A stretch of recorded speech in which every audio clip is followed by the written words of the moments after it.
สบายดีพี่น้องวันนี้ก็มาอัปเดตถ้าเทิกหน่อยให้พี่น้องเขาได้เบิ่งในส้มอีกคือเก้ายำมะแรงแสงตะเวนอ่อนป้าเพิ่นเลาะกินหญ้าไปเพื่อจะไปหอดใช้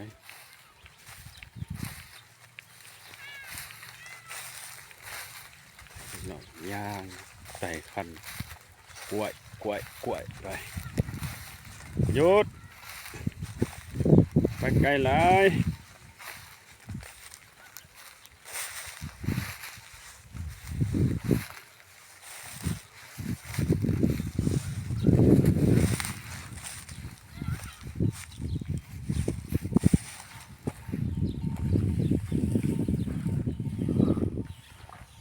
ก็สิตอกลักเพิ่นอยู่นี่ซะก่อนต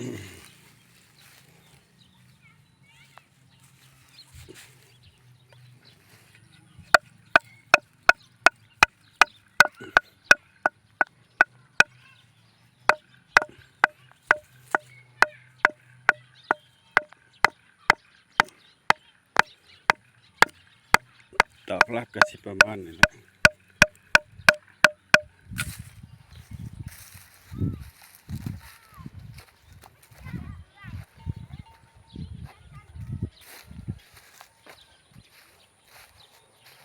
สักหน่อยก็กินหญ้าอยู่คันหญ้าก็เริ่มแห้งแล้ว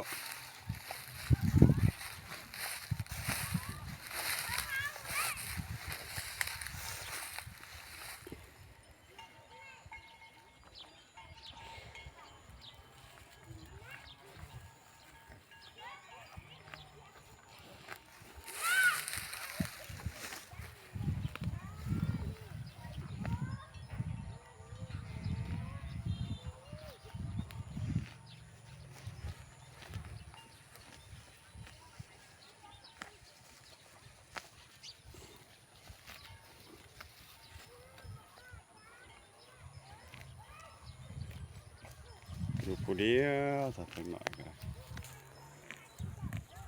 สำเร็จแล้วพี่น้องเด้อมา